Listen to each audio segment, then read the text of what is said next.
Hello, everyone, and welcome to the third episode of The Knowledge Nest. I have a special guest here, Ross Sempek. He is our serials librarian and library social media.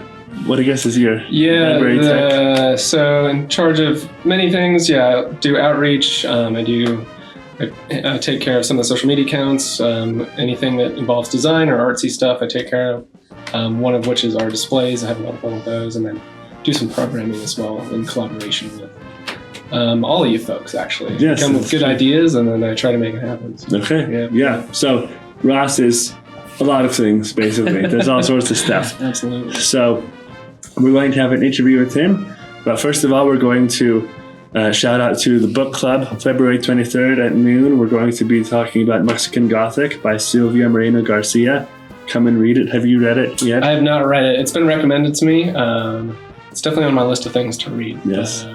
Sounds like a good one. For everything, I only hear good things about it. Yes. So we have 2 weeks, a week and a half now to read it.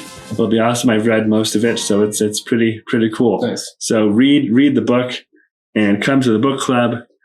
I might be there. We have, as librarian, we were just talking about this. We have a lot of stuff we're doing. So, but come to the book club. It's going to be awesome. Allison is going to be there. So, Ross, tell us a little bit about yourself. Where did you go to school, and how did you get into librarian stuff? Yeah, absolutely. So, a little bit about myself, kind of like my job description. I have a lot of varied interests. So, I really like being outdoors, being active, and so I'm a cyclist. I like riding my bike a lot. Yeah. I moved here from Portland, and I lived there for 7 years, and it was just an absolutely amazing city to be a cyclist. And I really like to skateboard as well. I've been doing it for about 25 years, so it brings me great joy, and it's a very meditative experience, so it's really nice to get on the board. And then I also like to just kind of hang out at home too. I love to read, of course. It's probably not a surprise. Check my list of interests here. Oh yeah, I love to paint. I'm an artist, and so I love to paint. I also love to play video games. I kind of raised on that as a kid growing up in the 80s, and so it's kind of never left me. There's a few of the things I enjoy doing. And then I went to school at San Jose State in my hometown in San Jose, California. Yeah, and I got my bachelor's from there in art history, and then went back to my alma mater for a master's in library and information science. So that's basically it. From San Jose to Portland to Twin Falls, and now I'm here. Nice. Loving this position. So, yeah, it's pretty sweet. The San Jose Library Program, I looked into that when I was getting my MLS. Oh, did you? Nice, yeah. And but the Indiana University, just with cost and a few other things, it was easier. But San Jose really, and they also have the whole specialization in archives or something, like a whole separate degree. It's an intense program. Yeah, no, it's intense, and it's tops. I feel like it's one of the handful of programs on the West Coast, and it tends to be pretty popular. It was all online, and so that kind of helped out. I finished part of it when I moved to Portland in 2015. But it was excellent. And then their university library there is fantastic. It's a public / academic library, and so public has access to it. 7 floors. It's giant. Apparently the largest single construction library west of the Mississippi. So it was quite a treat to have that library to use. Yeah. Nice. Awesome. So what made you want to become a librarian? Yeah, that's a good question. It kind of makes sense, I guess, once I'm sitting here now, the trajectory of my life leading up to this moment. But so I was really in art history, and so I got into that as an undergrad.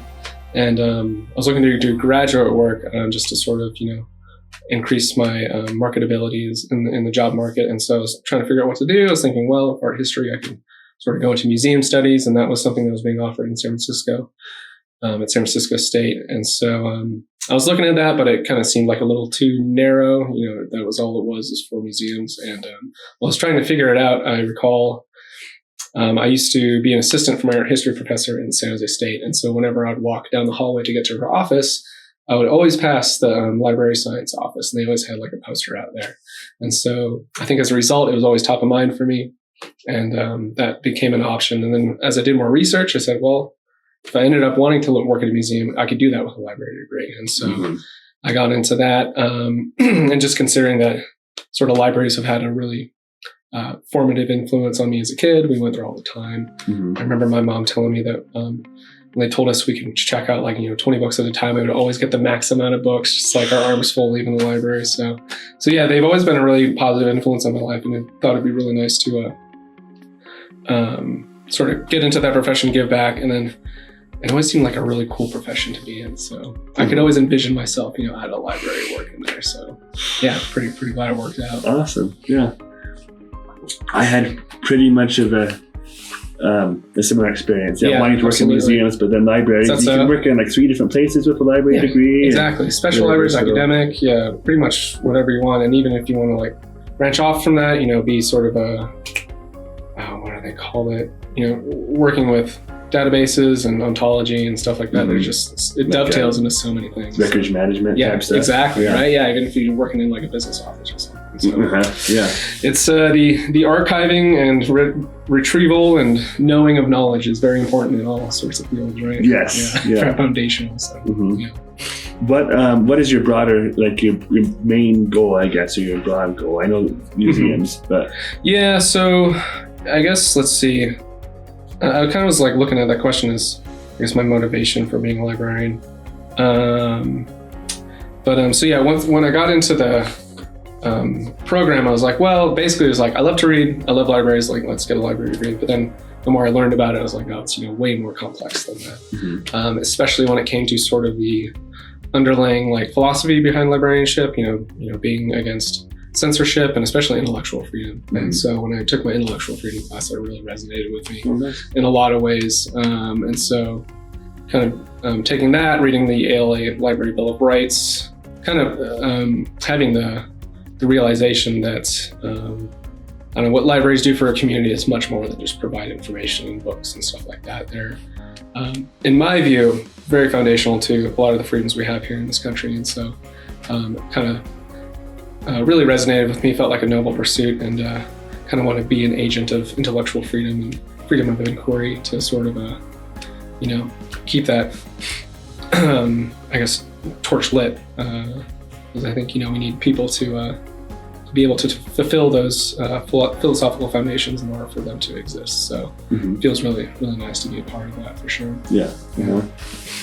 Information is important for all sorts of people, all different backgrounds. No, absolutely. And then especially, it being sort of provided by a disinterested party. I think that's the most important piece of it, is that if there's any sort of judgment at the point of, transaction and you trying to find information, then it's going to sort of snuff out that freedom of inquiry, knowing that people might be judging you about what sort of information you consume or want to look at and this and that. So if you're able to pursue your intellectual proclivities without any sort of barriers, I think that's it's pretty meaningful stuff. Very deceptively simple idea, but in practice it's very complex. When I guess you kind of already answered this a little bit, but when did you know you wanted to become a librarian? Was there? Yeah, I think definitely. It was with the intellectual freedom class, sort of really wanting to be sort of an agent of that philosophy and promulgate it to the public, whether they knew it or not. So that sort of is the realm in which I really found my meaning within the profession. And I don't know, I tend to be really good at service roles, and this was kind of the ultimate service role. I feel like librarianship is the gold standard of customer service, and so it felt really nice to sort of hone my skills in that arena. And feels good to help folks out. It's very, very satisfying. So that was definitely a big motivation for me too. I like your comment about whether they know it or not. Working in the background. Exactly. Absolutely. With Miranda doing the cataloging, nobody really thinks about all the cataloging work and you with the serials. Absolutely. But it's a lot of work. No, it's a lot of work, and it's so imperative to being able to find information.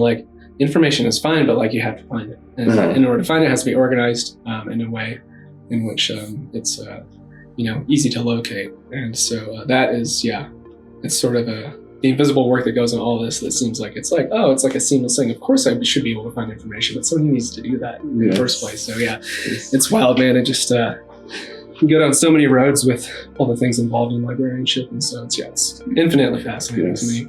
So thank your librarians, because without them, you wouldn't know anything where anything is. So are you committed to the work of like cataloging serials? Is that just something that kind of fell to you as like your responsibility? Or I know it was part of the job description, I think. It was, yeah. It was like I think the official title was Library Tech 2 / Serialist, which apparently is not really a word, but it's just one of those made up words we use in this profession, which is fine. Every time I type it out, it's underlined in red. But yeah, so that was when I was looking for work here in Twin. I found this library posting, and by that time I hadn't had much experience in libraries. Okay. I had the degree, and then I had maybe like 2 years working in circulation and then public services.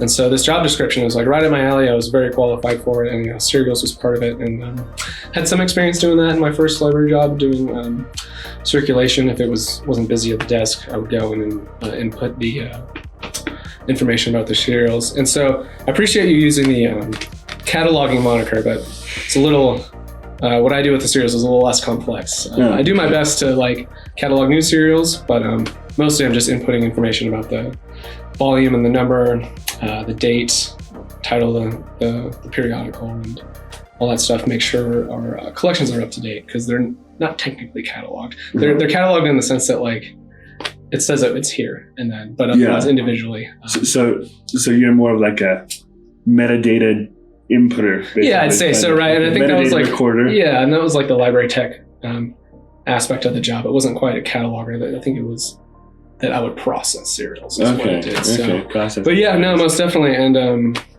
we've since we've started making them available to be checked out, a lot more folks have been checking them out, which is nice. And my future goals for that is to sort of promote them in a way that make them, I guess, as enticing as checking out books. Yes.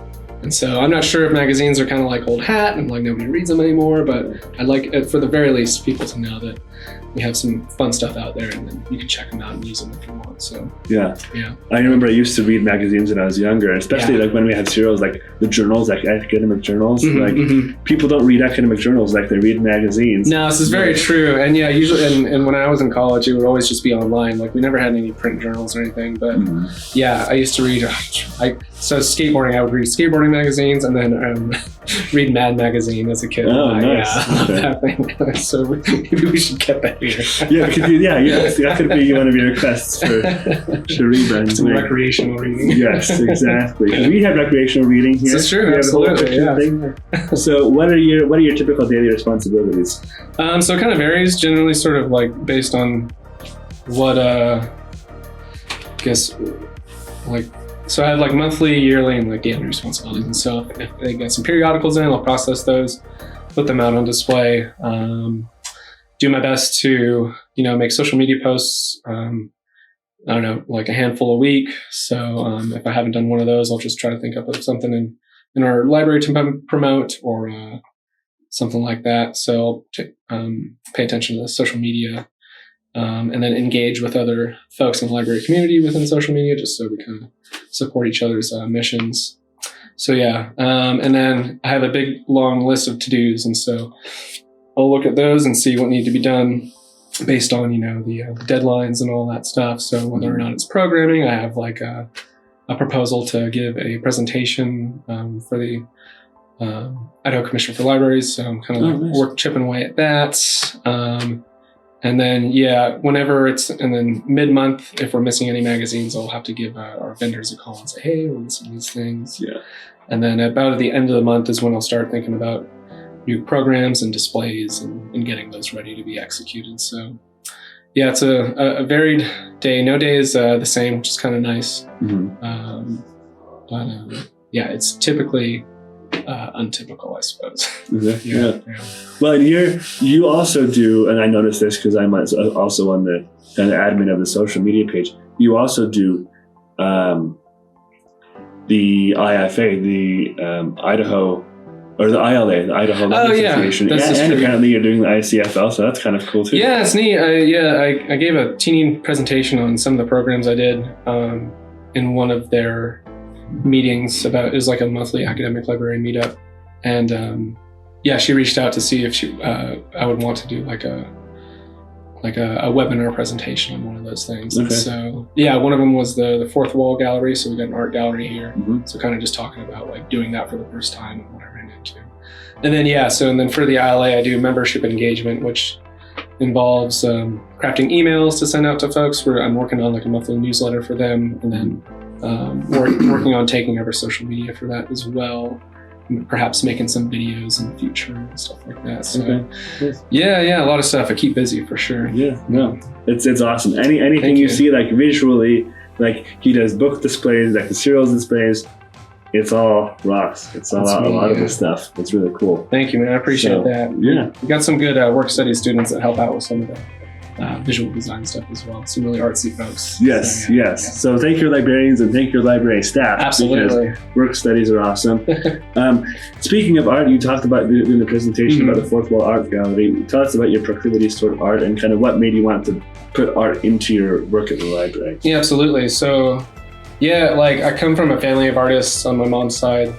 My grandma was a really good watercolor artist, and then on my dad's side, my grandma was a photographer. And so it's that sort of creative spirit is just sort of in our blood and something I can't deny. I've been drawing and painting ever since I was in middle school, and so it's something I've always done. And part of what was appealing to this job when I applied for it was that it required knowledge of Canva, which is this online design suite. And so yeah, I knew how to use that. I did that using that in one of my library jobs in Portland.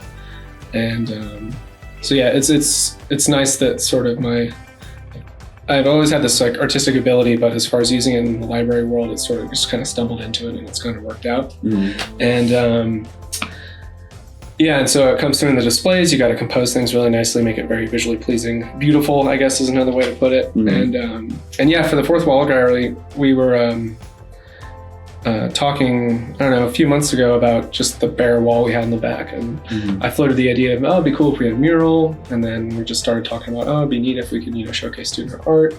And so, kind of just snowballed from there, talked to some art faculty. They thought it was a cool idea.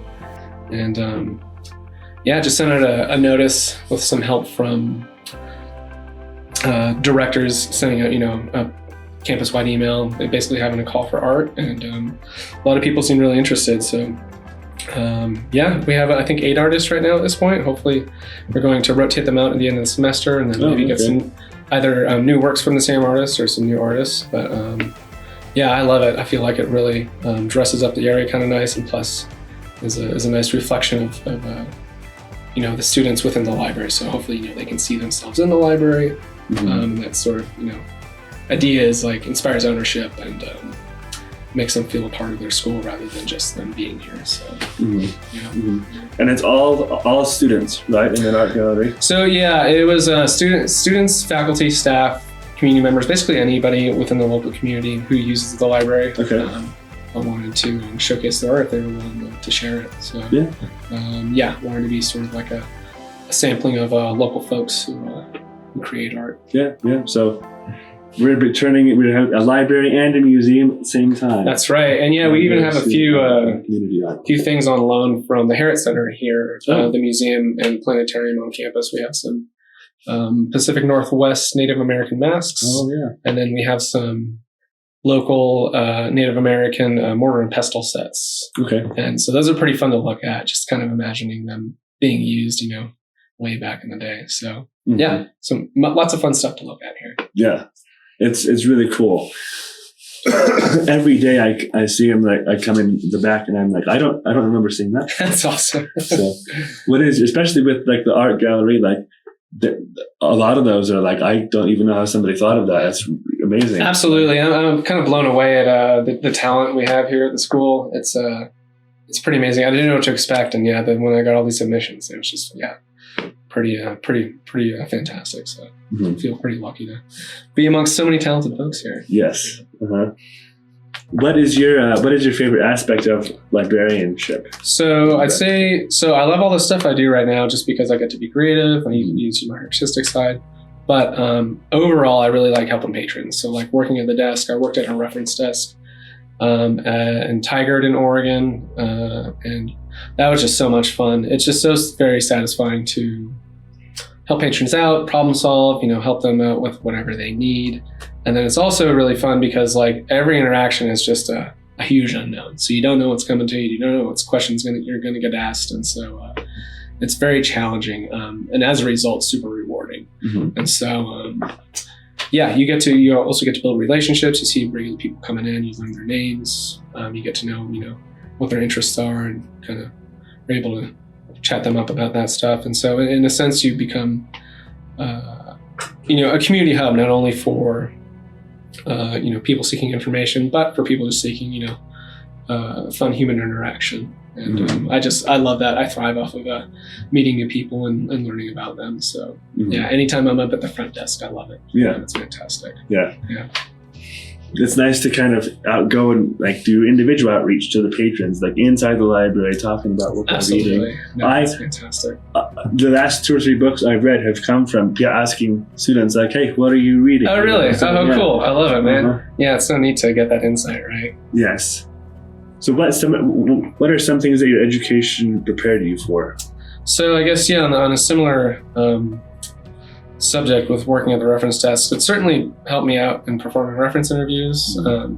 It's really hard to sort of know when to start in those sorts of interactions, and so knowing certain techniques that you can use in order to sort of get at what information they want, because it's an art, and so a lot of folks will know what they want, but they don't know how to express that. And then there's a lot of assumptions being made on the side of the reference interviewer, because they also don't know what the person wants. And if they say it in a certain way, it might lead you down a path that is not the correct one. And so, it was definitely beneficial to learn those techniques before actually starting one, because otherwise you're just kind of groping around in the dark trying to find something. And the people who do it really well make it look easy, and it's a very, very difficult thing to do. So.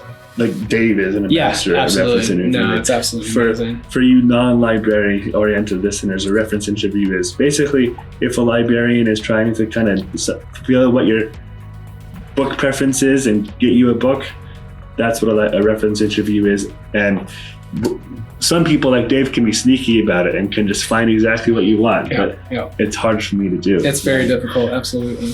What are some things that your education did not prepare you for? So, what they didn't prepare me for, I guess, was like the more on-the-ground real-life stuff that's pretty hard to teach in a class.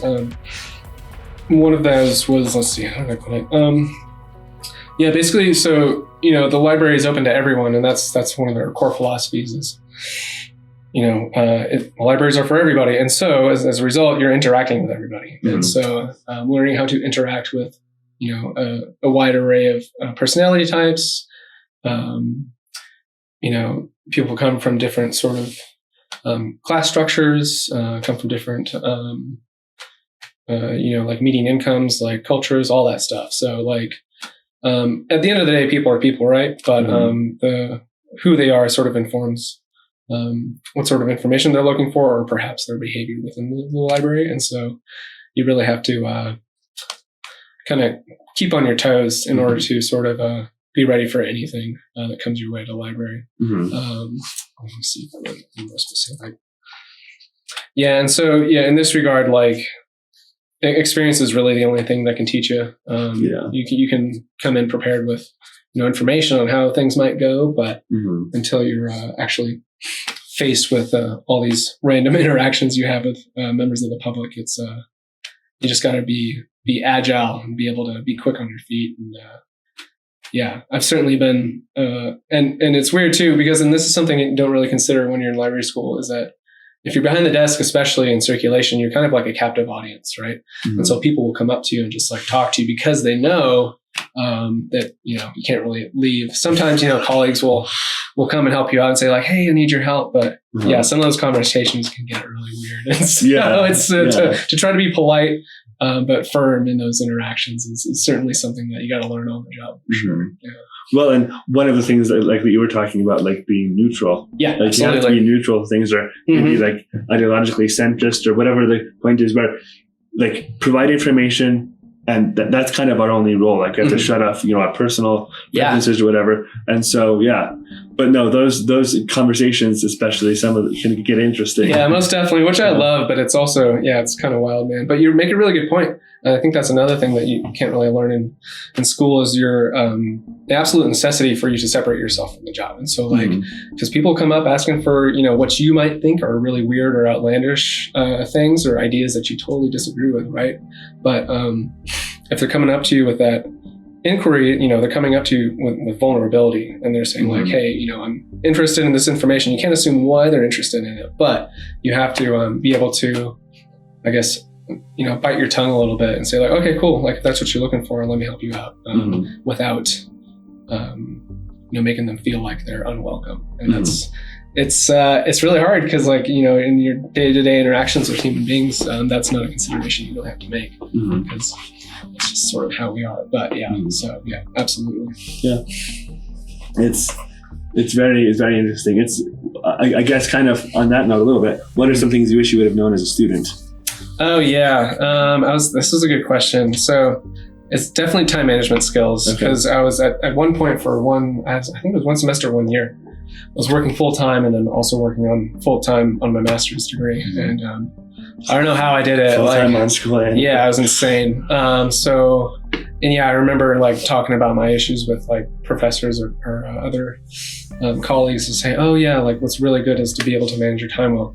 And I never knew like practically what that meant. They just sort of like said like, oh, time management, you should do this. And so if I knew actual things to do in order to manage my time, that would have been nice. But like just saying time management is sort of this nebulous idea that it was kind of hard for me to concretely grasp. And so one of the things I learned, I guess, is like when it comes to sort of like making time for studies is like doing chores in like an efficient way, right? So if got a dishwasher, run the dishwasher and you're doing laundry, maybe run those at the same time.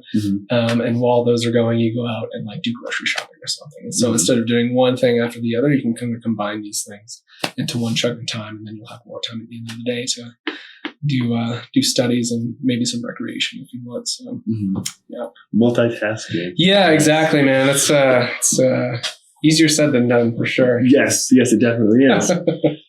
What advice do you have for students who come into the library, and what about students who want to but are kind of intimidated by it? No, absolutely. We're supposed to create a welcoming place in the library, and it's kind of, especially with past events, we need to be able to kind of rehabilitate the library's image. What advice do you have for that? No, and I think you're totally right, and I think in general, like culturally, I think it's kind of funny, like that, and this is something we talked about in library school as well, is that there's this kind of negative stereotype of librarians being this sort of like people who just want to shush you and enforce the rules all the time, when that can't be further from the truth. Like we're all super welcoming.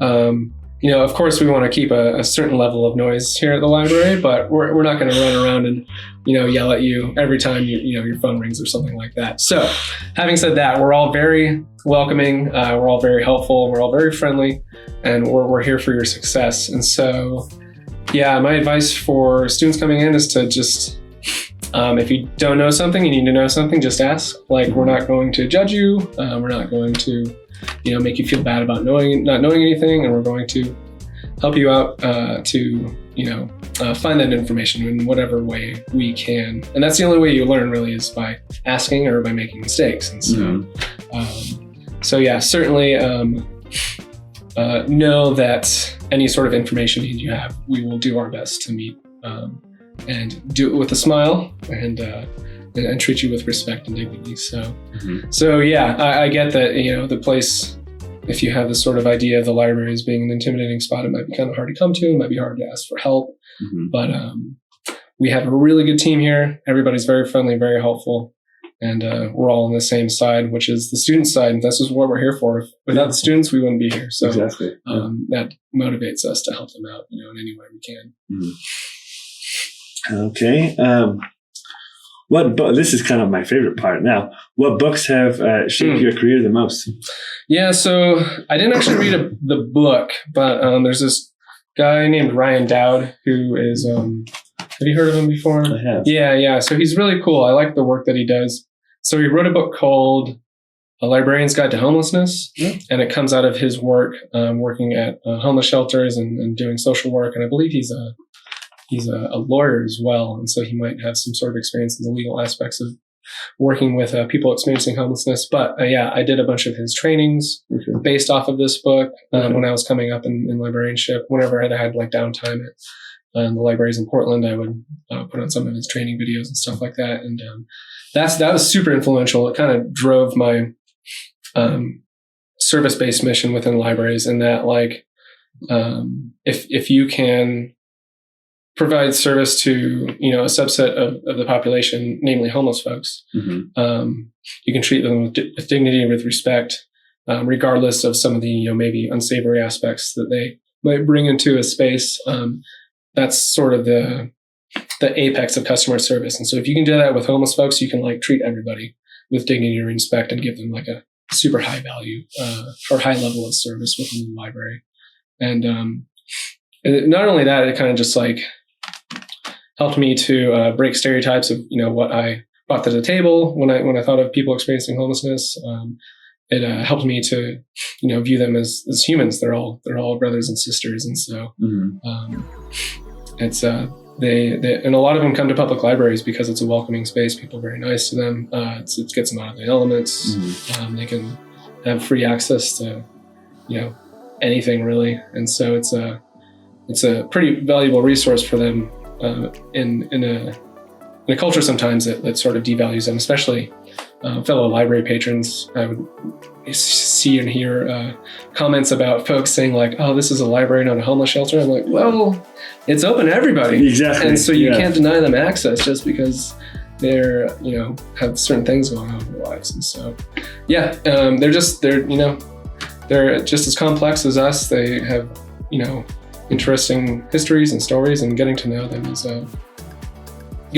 just as you get to know any other patrons is foundational to providing really good service. So, yeah, it's a really good book. Yeah. There was a library that I heard about. I think it was in Idaho. There was a library that had these couches and people who were homeless would come and sleep on them. Yeah. And the director wanted to do something, but and so she asked if they could kind of the board if they could find solutions so they could come and sleep on them and on the couches when it was cold. Yeah. And she expected them to say no, but they said yes. Wow. As long as the temperature is under certain degrees. I mean, they're public couches, they're there. Exactly, right. And so they would have like security who would come and look at it and stuff and keep the library open for those people. Oh, that's amazing. So, the whole sleeping libraries is interesting because I've worked at a few in the Portland area that they said no sleeping in libraries. And I think that's technically a policy here as well, but I'm not going to bother you napping on our couch. So, but yeah, and the one I worked in Tigard, it was expressly what their policy was like, yeah, you can sleep here. And so I really liked that. I thought that was a really nice concession to them. At USU, it's like encouraged. Like they have couches that are designed to be slept on. That's amazing. Yeah. Well, yeah, man. Yeah, not only homeless folks, but students, they're tired. They're doing a lot of work, so why not? Yes, exactly. How have you changed the most over the last year? That's a good question. So I started here working at CSI in March, and I basically moved to Twin a few days before that from Portland. And doing that, I kind of broke from my friend base I had out there. I moved out here not knowing anybody. And so that was a big step for me. I'd never done anything like that before. And so kind of made me a little more self-reliant. It made me be able to, I guess, force me to be comfortable just kind of being with myself for a while. And then also forced me outside of my comfort zone in order to, go out and, find more friends and meet new people and stuff like that. So definitely been sort of pushing the boundaries of what makes me comfortable, which is nice. I feel like it's helped me grow a lot. And I've kind of grown more self-reliant as a result. But I'm glad that I sort of had a built-in base in my coworkers, and everybody's turned out to be really cool. So that was a huge help. But just kind of growing as an individual, just relying on myself for most things and learning from my mistakes and growing from that. So No, we are a friendly group. We have parties and stuff every so often. Yeah, that's great. Cool. No, I love it. Are there any projects or initiatives we should look out from you in the future? I know we have the Fourth Wall Art Gallery, and that's always expanding. Right? Yeah, definitely. That's the goal. And my first go at it was I feel like pretty successful considering I've never done it before. So I'm hoping that'll grow, the word will get out. So basically just kind of working on some programs for the future. So we'd like to do like a trivia night here, which would be cool. Me and coworker Dave Horalick, the reference librarian we talked about earlier, we were both, and you as well, we're all gamers. And so we wanted to see if we couldn't do like a Mario Kart or like a Super Smash Brothers competition or something like that. In March, I'd like to have like a takeaway program to where we give you supplies to grow your own herbs. So the idea is to have like a little starter pot, some soil, and then some seeds that you can try to grow your own stuff. And that's in conjunction with it's called Food, Farm, Famine, and the Future. It's a symposium we're having here at CSI, and so we're going to kind of piggyback on that. Yes. And then the spring or summer, I'm hoping to do like a bike bookmobile and ride around campus with some books to either give away or to check out.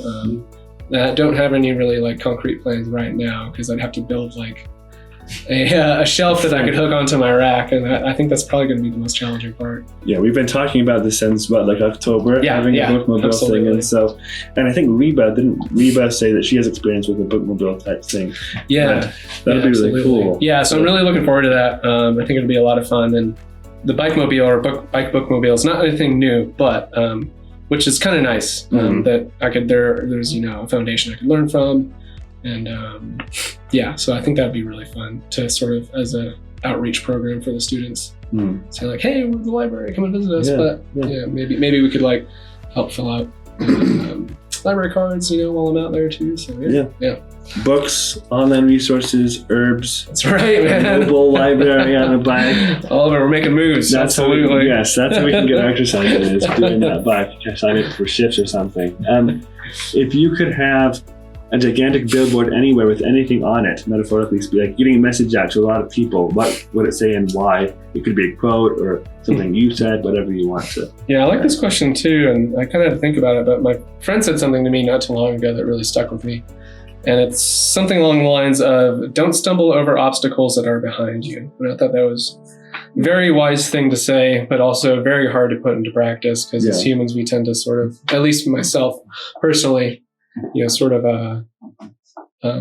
kick ourselves over past mistakes or this and that, dwell in the past, but it's exactly that. It's in the past, it's done, you can't do anything about it. And so, it's not very productive to fret over those sorts of things.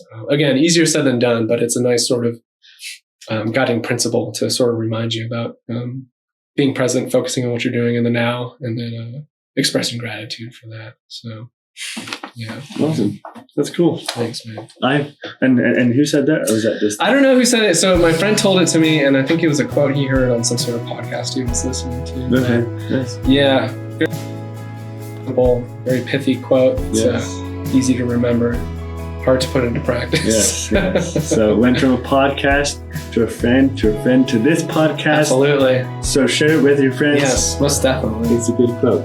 What is the book or information resource you have given most as a gift, or why? Or if you haven't, what book would you give? So the book I've given out most is called, the title is The Hawkline Monster. And it's by my favorite author, Richard Brodigan. He was born in Eugene, Oregon in the 30s and went to live in San Francisco in the 50s when all the beat poets were there. So Kerouac, Ginsberg, and all those folks. And so he's kind of part of that scene a little bit. So has just really fantastic, interesting life. Started as a poet and then started writing novels. And this is one of my favorite novels by him. Not one, it is my favorite. And I just feel like it's perfect in every way. There's like absolutely nothing wrong with it. He's got such a way with words. He chooses very simple words, but they're also very illustrative. And he has a very poetic approach to how he writes his prose. And I like to spread the good word of Brodigan anytime I can. And so whenever anybody asks for a recommendation, I not only tell them what the book is, but I end up buying a book and just giving it to them because I like it that much. It's amazing. So it's called The Hawkline Monster? Hawkline Monster, yeah. And I mean, I feel like I'm well read. I've read a lot, and I've never read anything like Brodigan. So that's why I like him. He's so unique. So The Hawkline Monster, soon to be coming to the book club question. I know, right? Perhaps.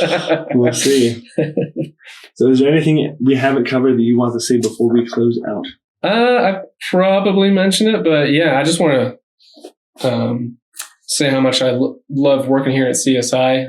I had no idea what to expect, being kind of a big city boy from, the Bay Area in California to Portland and moving to a relatively small town from my experience. And so everybody's been super welcoming, very helpful. The culture here is great. And so, I just feel really lucky to be here and lucky to be on this podcast and, help out students with whatever they may need. So, thank you. Absolutely. Yeah. So all of you guys come to Ross if you need help. Come to any of us if you need help. We're here to give you stuff. Here's a question that is completely out of my head. What knowledge do you use to build your nest? Talk about a abstract question. I know, right? But it's, I do like it.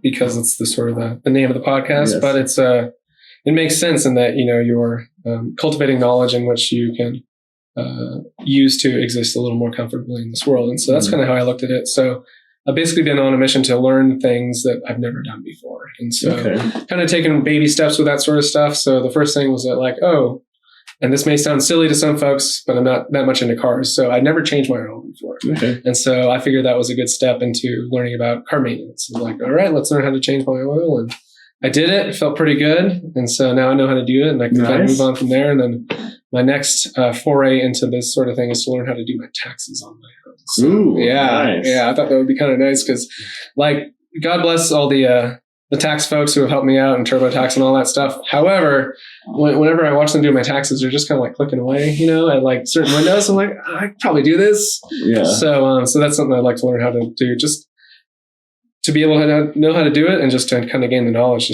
or to sort of say that I'm able to do that. So so just kind of gaining stuff in order to make myself more independent in case the need should arise. Yeah. So learning new skills.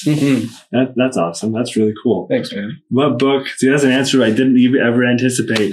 So what book has had the most significant impact on your life and what impact has it had? I'm guessing you're going to say the same book. No, this was a tough question. Yeah. I mean, so Brodigan hasn't had a big impact on my life.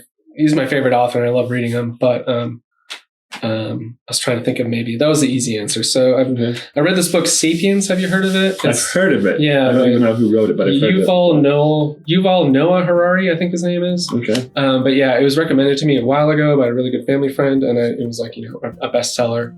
And so I had it on my bookshelf forever, and I finally got down to reading it, and it's pretty fascinating stuff. He kind of has a lot of hot takes on the history of mankind and what it means to be human.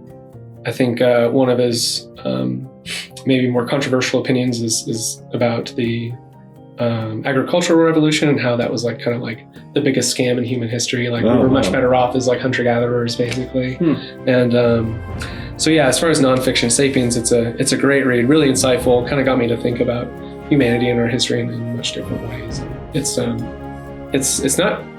dense, but he writes it in a way that's very understandable. So it's definitely written for the layman, and really interesting read. And then for fiction, my brother, we were out shopping at a used bookstore and he saw Yukio Mishima books. Have you ever heard of him? So his I think one of his most famous works is a tetralogy called The Sea of Fertility, and so he's not only considered one of the best Japanese authors, he's just considered one of the best modern writers of all time. Okay. And it makes sense. I just consumed just ate these books up, and they're absolutely amazing. And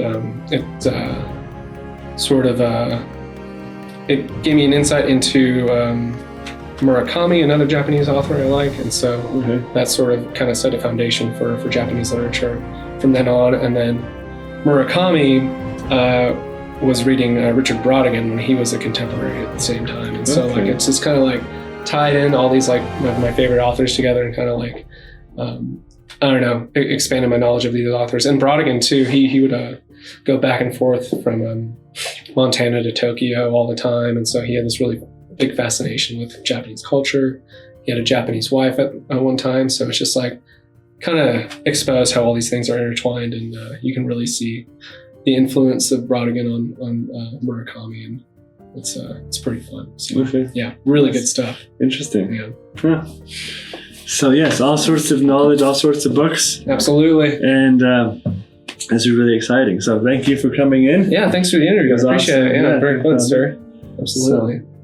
Thank you, Ross, for that interview. That was an awesome interview. So now we're going to talk about the ebooks that are available on the library website. There are 4 different sources of ebooks on the library website. You can go to them by clicking the ebooks link on the website. We have EBSCOhost ebooks, ProQuest ebooks, InfoBase books, and Salem Press. EBSCOhost has 250,000 books in their collection, and they're available on the computer and through a mobile app. Now, these collections are all available to students and faculty and people with a CSI login.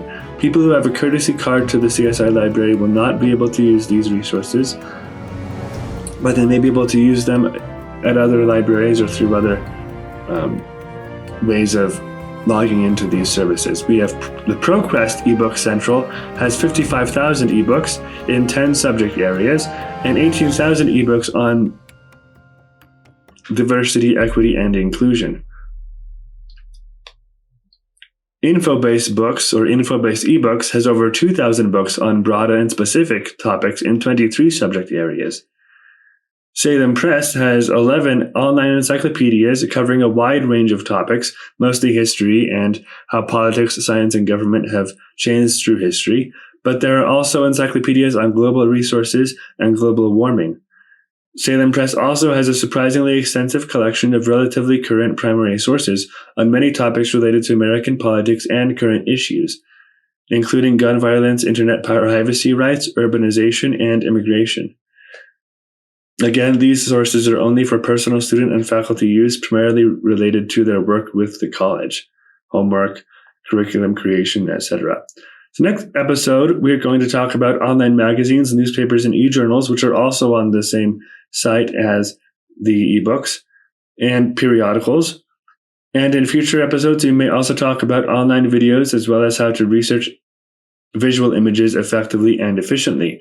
Please, as we've said in previous episodes, give us feedback, send in your favorite book reviews, and send in reviews of how we're doing, how this podcast is doing.